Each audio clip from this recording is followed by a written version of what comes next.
Hello everyone, welcome to my YouTube channel. तो आप लोग कैसे हैं? आई होप आप लोग बहुत ही अच्छे होंगे। तो फ्रेंड्स, आज हम लोग एचएमपी शंट या पेंटोज फॉस्फेट पाथवे पीपीपी या hexose monophosphate shunt HMP shunt या डायरेक्ट ऑक्सीडेशन ऑफ ग्लूकोज या वारबर्ग्स एंड डिक्सन्स पाथवे के बारे में स्टडी करेंगे। HMP shunt MSc first semester zoology के 4th पेपर में पूछा जाने वाला एक इम्पॉर्टेंट टॉपिक है। तो चलिए हम लोग इसके बारे में स्टडी करते हैं। ये 4th पेपर बायोकेमिस्ट्री के 3rd यूनिट मेटाबॉलिक पाथवे में ये टॉपिक है। तो चलिए हम लोग इसके बारे में स्टडी करते हैं। ये बहुत ही इम्पॉर्टेंट टॉपिक है, ये पेपर में हर बार देखा जाता है। तो चलिए हम लोग इसके बारे में देख लेते हैं।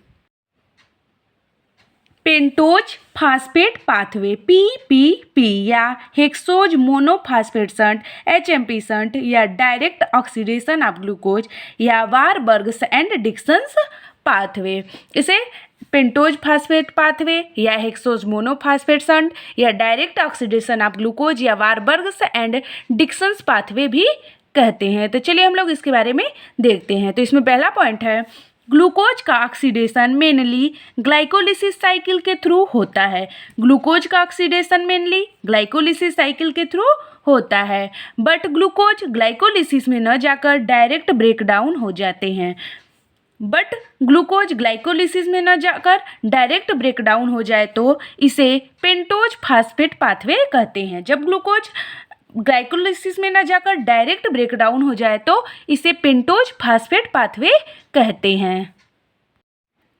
नेक्स्ट पॉइंट है, absence of glycolysis glucose utilization in alternate pathway of respiration is called hexose monophosphate shunt. Absence of glycolysis glucose utilization in alternate pathway of respiration is called hexose monophosphate shunt. Next point है, hexose monophosphate shunt जिसे HMP shunt भी कहते हैं, में glucose 6 फास्फोग्लूकोनिक acid में 6 फास्फोनिक acid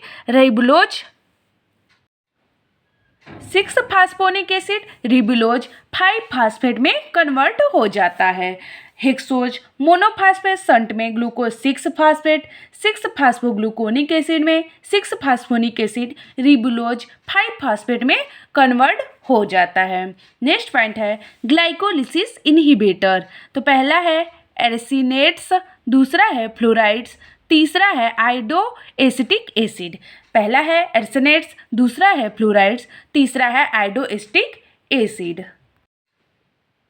next point है, pentose phosphate pathway की खोज ऑक्सीजन के प्रेजेंस में सेल के साइटोप्लाज्म में वारबर्ग एंड डिक्सन साइंटिस्ट ने की थी।